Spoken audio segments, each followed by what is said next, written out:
ஊருக்கு போறதுனாலே எல்லாருக்கும் எப்பவுமே ரொம்ப சந்தோஷம் தான். ஏன்னா நம்மளோட சைல்ட்ஹுட் மெமரீஸ் ஹாப்பி மெமரீஸ் அங்க நெறையா இருக்கும். அதெல்லாம் ரீகலெக்ட் பண்ணி நம்மளுக்கு தன்னால உற்சாகமா ஃபீல் பண்ண ஆரம்பிச்சுருவோம். அந்த மாதிரி சைல்ட்ஹுட் மெமரீஸ் ஏற்படுத்துற ஒரு இடம் இந்த ஆவின் பால் பூத்து.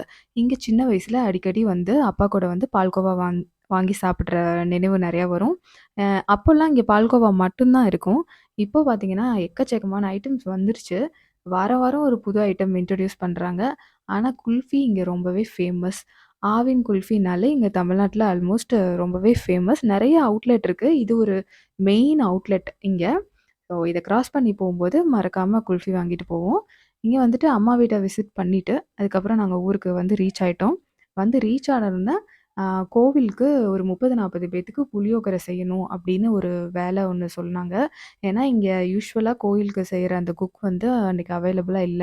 அதனால "இது வேலை செய்ய முடியுமான்னு?" கேட்டாங்க. ரொம்ப ஹாப்பியா இருந்துச்சு. ஸோ, அதனால அ செய்ய ஆரம்பிச்சாச்சு. வந்த உடனே 30 பேத்துக்கு அப்படிங்கிறனால ஒரு 3 கேஜி ரைஸ் வந்து நான் இந்த மாதிரி வடிச்சு வச்சுட்டேன். இந்த மாரி தாளிச்ச சாப்பாடு வந்து குக்கர்ல பண்ணா குழஞ்சிடும். அப்புறம் பொங்கல் மாரி போயிடும். நல்லா இருக்காது அப்படிங்கிறதுனால, நான் ஒரு பாத்திரத்தில பெரிய பாத்திரத்தில ரைஸ வந்து ஒரு 1 ஹவர் ஊற வச்சுட்டு, அதுக்கப்புறம் அத இப்டி அ அ வடிச்சு வச்சிருக்கேன். அதில கருவேப்பில போட்டு வச்சா கொஞ்சம் ஃப்ளேவர் நல்லாருக்கும். கருவேப்பில எண்ணெயில போடும்போது கருகிரும். அதனால நான் வந்து டைரக்ட்டா சாப்பாட்டுல போட்டு கொஞ்சம் எண்ணெய் ஊத்தி வச்சிருக்கேன். அண்ட் இங்க புளி காய்ச்சலுக்கு ஒரு 3/4 கிலோ புளிய வந்துட்டு ரெடி பண்ணி, ஆம் கா அத சுடுதண்ணீல போட்டு ஊற வச்சு, அத கரைச்சு வடிகட்டி எடுத்து வச்சாச்சு. இப்போ இது தாளிப்பு. இந்த தாளிப்பு வந்துட்டு ரெடி பண்ணிட்டேன். இதில பூண்டு அண்டு கருவேப்பில, சீரகம், வெந்தயம் இதெல்லாம் போட்டு தாளிச்சு, உளுத்தம் பருப்பு, கடல பருப்பு இதெல்லாம் போட்டு தாளிச்சு எடுத்து வச்சிருக்கேன். இத நாம அந்த புளியோட சேர்த்துக்கணும். அது கூட நான் அரைச்சு வச்சிருக்க இந்த பவுடர். இது பார்த்தீங்கன்னா, கொத்தமல்லி, மிளகு, அப்புறம் சீரகம், வெந்தயம் இதெல்லாம் கலந்து ஒரு பவுடரா அரைச்சு வச்சிருக்கேன். அதையும் வந்து இது கூட சேர்த்திக்கணும். இது எல்லாமே ஒரு 2 டேபிள் ஸ்பூன் அந்த அந்த கொத்தமல்லி மட்டும் ஒரு 6 டேபிள் ஸ்பூன். இது வரமிளகா. இத வந்துட்டு ஒரு 1/4 கிலோ வரமிளகா. நான் அத ஃபுல்லாத்தையும் வறுத்து, இந்த மாதிரி எண்ணெயில வறுத்து அத அரைச்சு வச்சிருக்கேன். ஸோ, இதையும் அந்த புளி கூட சேர்த்திக்கணும். நம்ப ஒருத்தருக்கு செய்யும்போது எல்லாத்தையும் ஒண்ணா போட்டு செஞ்சிரலாம். நெறைய பேத்துக்கு செய்யணும் அப்படிங்கிறதுனால, இது எல்லாமே தனித்தனி ப்ராசஸா அரைச்சு எடுத்து வச்சுட்டு, இந்த புளியோட சேர்த்து கலந்துரணும். அடுத்தது கடைசியா பார்த்தீங்கன்னா, இத வந்து ஒரு கொதி விட்டு எடுத்துக்கணும். இத நல்லா கொதிச்சு, எண்ணெய் பிரிஞ்சு வர அளவுக்கு நல்லா கொதிச்சு எடுத்துட்டு வரணும். ஸோ, இந்த புளிக்காய்ச்சல் கூட மிளகாய், வரமிளகாய் வறுத்த பொடி, அதுக்கப்புறம் இந்த 5, 6 பொருள் சேர்ந்து அரைச்ச பொடி, அதுக்கப்புறம் தாளிப்பு. இது எல்லாத்தையும் சேர்த்து நல்லா கொதிக்க வச்சு எடுத்துக்கிட்டேன்.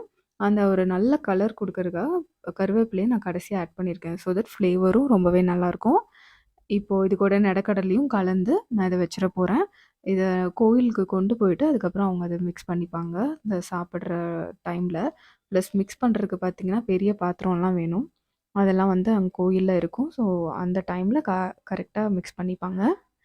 அண்ட் அடுத்த நாள் காலையில நாங்க கருமத்தம்பட்டி கோயம்புத்தூர் கிட்ட கொஞ்சம் நெறைய ஃபார்ம்க்கு சில செடி, கொடிகள் வாங்குறதுக்காக போயிருந்தோம்.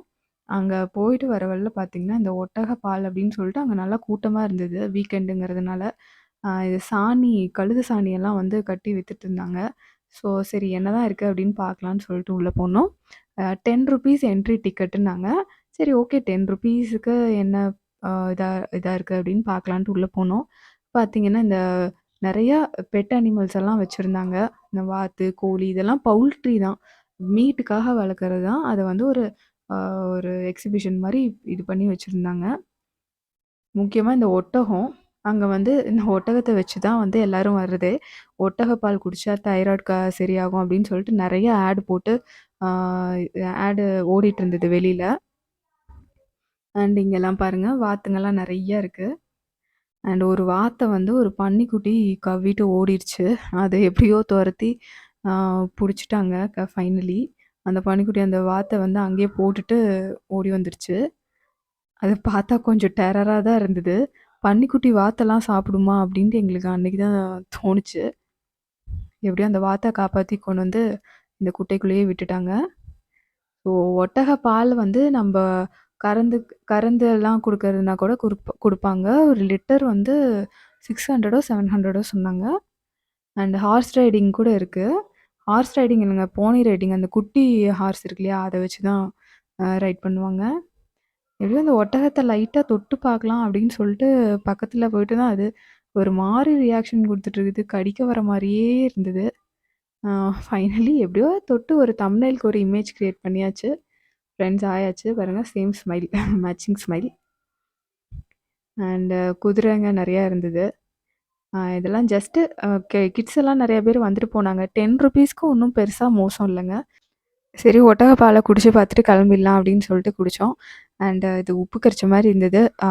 ₹70 ஒரு ஒட்டக பால்ல போட்ட டீ. ஓகே. அத ஏதாவது க்யூர் பண்ணும் அப்படின்னா மெடிசினல் பர்ப்பஸ்க்காக ஓகே. ஆனா நம்மளாலலாம் குடிக்கவே முடியாது. நெக்ஸ்ட்டு நைட்டு நம்ம வீட்டுக்கு வந்தாச்சு. முக்கியமா வத்தலெல்லாம் போடணும். இங்க நல்லா வெயில் அடிச்சுது. இந்த வெங்காய வத்தல் ரொம்பவே இந்த ஏரியால ஃபேமஸ். அதுக்காக நான் வந்து ஆ இந்த லிஸ்ட்ல எல்லாம் குடுத்துருக்கேன். டீட்டெயில்ஸ் எல்லாம் எவ்வளோ எவ்வளோ ஊற வைக்கணும் அப்படின்னு சொல்லிட்டு. பருப்பெல்லாம் ஊற வச்சுக்கணும். ஒரு 1/2 கிலோ உளுத்தம் பருப்புக்கு நாம பார்த்தீங்கன்னா 3 படி, அதாவது 3 கிலோ வெங்காயம் தொளிக்கணுங்க. இதெல்லாம் நான் நைட்டே ரெடி பண்ணி வச்சுட்டேன். காலையில எந்திரிச்ச உடனே அதெல்லாம் அரைச்சு, வெயில் வரதுக்குள்ள அந்த வத்தலெல்லாம் போட்டு வெயில்ல காய வச்சிரணும். அதான் ப்ராசஸ்.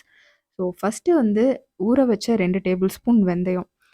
1/2 கிலோ உளுத்தம் பருப்புக்கு 2 டேபிள் ஸ்பூன் வெந்தயம், ஃபுல்லா ஒரு கை நெறைய கருவேப்பில, சீரகம், அப்புறம் ஒரு 1/4 கிலோ பூண்டு போடணும். இதெல்லாம் போட்டு இத தனியா அரைச்சு எடுத்து வச்சுக்கணும். ஸோ அத ஒரு தனி பேஸ்ட்டா. இது வந்து ஸ்டெப் 1. அடுத்த ஸ்டெப் பார்த்தீங்கன்னா, 3 படி வெங்காயம் உரிச்சு வச்சிருக்கோம் இல்லைங்களா? இந்த 3 படி வெங்காயத்த வந்துட்டு நம்ப மிக்ஸியில போட்டு அரைச்சு எடுத்து வச்சுக்கணும். ஆ அத தனியா எடுத்து வச்சுக்கணும். ஸோ இது ஸ்டெப் 2.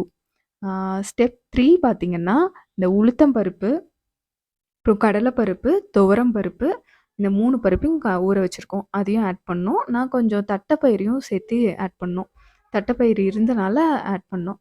இல்லாட்டி நீங்க அவாய்ட் பண்ணிக்கலாம். ஸோ அதெல்லாம் நல்லா கழிஞ்சிட்டு, அந்த பருப்பெல்லாம் கிரைண்டர்ல போட்டு ஆட்டணும். இதில வந்து கொஞ்சம் கூட தண்ணி இல்லாம வடிச்சு எடுத்துட்டு, அத கிரைண்டர்ல போட்டு ஆட்டி எடுத்து வச்சுக்கணும். உங்களுக்கு கிரைண்டர் வந்து ஓட மாட்டேங்குது அப்டின்னா, நீங்க அரைச்சு வச்சிருக்க வெங்காயத்த கொஞ்சம் கொஞ்சமா அது கூட ஆட் பண்ணி, ஆ நீங்க வந்து அந்த கிரைண்டர ஓட விட்டுக்கலாம். தண்ணி மட்டும் கலக்கவே கூடாதுங்க. ஸோ நான் வந்து இந்த உளுந்து வந்து 1/4 கிலோ வந்து ஒரே டைம்ல கிரைண்டர்ல போட முடியாது. ஸோ நான் அத 2ஆ டிவைட் பண்ணியிருக்கேன்.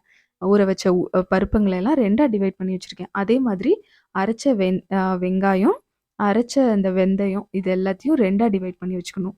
ஸோ ஃபர்ஸ்ட் டைம் போடும்போது எல்லாத்து கூடயும் அந்த ஹாஃபா எல்லாத்தையும் ஸ்ப்ளிட் பண்ணி அத போட்டு தனியா எடுத்து வச்சுக்கணும். இந்த ப்ராசஸ் ஏன்னா, நம்ப இத அரைச்ச உடனே எடுத்து நம்ப வத்தல் போட ஆரம்பிச்சுருவோம். அத வந்து கிரைண்டர்ல விடமாட்டோம். எல்லாத்தையும் ஒண்ணா கலந்துட்டு வத்தல் போடுற ஸ்டெப் இங்க கிடையாதுங்க. ஏன்னா, உளுந்து வந்து நீர்த்து போயிடும். அதனால அரைக்க 2ண்ட் ரவுண்ட் அரைக்க ஃபர்ஸ்ட் ரவுண்டெல்லாம் போட்டு முடிச்சிரணும். அதுதான் ப்ராசஸ். ஸோ இப்போ வந்து இது எல்லாத்தையும் நல்லா வெங்காயம் கலந்து அரைச்சு எடுத்துக்கிட்டாச்சு. நல்லா அப்படியே நல்லா மேல பொதன்னு வரணும். இதுல கொஞ்சம் கூட தண்ணி இருக்கக்கூடாது. தண்ணி வந்து உங்களுக்கு பத்தலன்னு நினைக்கிறப்பலாம் இந்த மாரி வெங்காயத்த ஆட் பண்ணி எடுத்துக்கணும். ஆ ஸோ வெங்காயத்தெல்லாம் கொஞ்சம் கொஞ்சமா ஆட் பண்ணி நீங்க ஓட்டி எடுத்துக்கணும். இங்க பாருங்க எப்படி ஆ நல்லா வடைக்கு சுடுற மாரி ஆயிடுச்சு. ஸோ சாஃப்ட்டா நல்லா ஃபோமியா ஆயிடுச்சு மாவு. இத எடுத்து கலெக்ட் பண்ணி வச்சுக்கோங்க. நாம இப்ப வத்தல் போட ஆரம்பிச்சிடலாம். ஒருத்தர் வத்தல் போட, இன்னொருத்தங்க இங்க உள்ள வந்து கிரைண்டர் ஓடிட்டே இருக்கணும். கிரைண்டர வந்து ஆட்டிக்கிட்டே இருக்கணும். ஸோ எனக்கு வந்து நம்ம கத்துக்குட்டிங்கலாம் இந்த மாதிரி அ அ பிளாஸ்டிக் கவர்ஸ்ல மாவு ஃபில் பண்ணி, ஓட்ட போட்டு இந்த மெஹந்தி போடுற மாரி போட்டு வந்துரலாம். வத்தல் கொஞ்சம் ஃபாஸ்ட்டா இருக்கும். நல்ல எக்ஸ்பர்ட்ஸ், ட்ரெயின்டு பீப்பிள் எல்லாம் வந்து இங்க அக்கா வந்து போட்டுட்ருக்காங்க பாருங்க. அந்த மாரி தான் வத்தல் போடுவாங்க. பட்டர்ஃப்ளை ஸ்ப்ரிங்கர்ஸ் இப்ப தான் நாங்க ரீசென்ட்டா இத வந்து இன்ஸ்டால் பண்ணியிருந்தோம் எங்க தோட்டத்துல. ஸோ மாட்டுக்கெல்லாம் வந்து இந்த மசால் காட்டுக்கு ஈஸியா வந்து தண்ணி பாய்ச்சிக்கலாம் அப்படிங்கிறக்காக. ஸோ ரொம்பவே வாட்டர் எஃபிஷியன்ட்டா இருக்கு. நீங்களும் உங்க தோட்டத்துக்கு ட்ரை பண்ணி பாருங்க. இந்த மாரி ஹெர்ப்ஸ், இந்த மாரி புல் முளைக்கிற இதுக்கெல்லாம் வந்து இத போடலாம். சூப்பரா இருக்கு. அகைன் பேக் டூ வத்தல். இங்க வந்து வத்தல் எப்படி போடுறாங்க பாருங்க. எக்ஸ்பர்ட்ஸ் எல்லாம் இந்த மாரி தான் வத்தல் மாவு விழுகும். அதான் சொன்னேன் பால் காய்ச்சி நான் எவ்வளோ ட்ரை போடுறது பண்ணாலும் டக்குன்னு இந்த அளவுக்கு செம்ம பெர்ஃபெக்ட்டா ஐடியாங்க இது. மாவு விழுகல.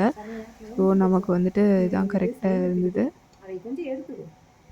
கவர் வேற ஓட்டையாயிடுச்சு. ஸோ ப்ராப்பரா அதில ஏன்னா ஒழுங்கா மாவு அரைக்கலன்னா, இந்த மாரி கவர் வந்து எங்கேயாவது போயிட்டு அந்த ஆஹா, உளுந்து மேல பருப்பெல்லாம் ஓட்டையாயிடுச்சு. சிக்கிக்கும். பருப்புங்கிறதுனால கொஞ்சம் அங்க அங்க ஒண்ணு, இங்க ஒண்ணு அப்படி இருக்கும்.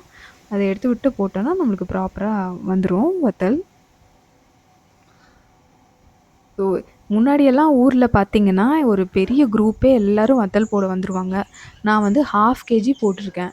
1/2 கேஜி உளுத்தம் பருப்பு போட்டிருக்கேன். அங் அப் அ யூசுவலா வத்தல் போடுறது அப்படின்னு பார்த்தீங்கன்னா, ஒரு 2 கேஜி, 3 கேஜி உளுத்தம் பருப்பே போடுவாங்க. அப்ப வெங்காயம் பார்த்தீங்கன்னா, ஒரு 10 கிலோ வெங்காயம் தொளிக்கணும். எல்லாம் தொளிச்சு ஒரு ஊரே வந்துரும்.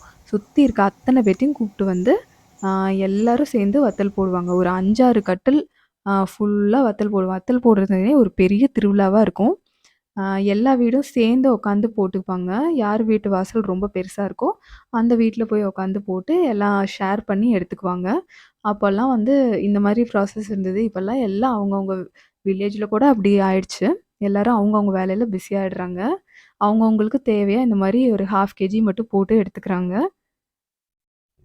ஸோ நானு இங்க பக்கத்து வீட்ல அக்காகிட்ட கேட்டு தான் வந்துட்டு போட்டேன். எப்படி அவங்க எல்லாம் போடுறத பார்த்துட்டு எனக்கும் இன்ட்ரெஸ்ட்டா இருந்ததுனால,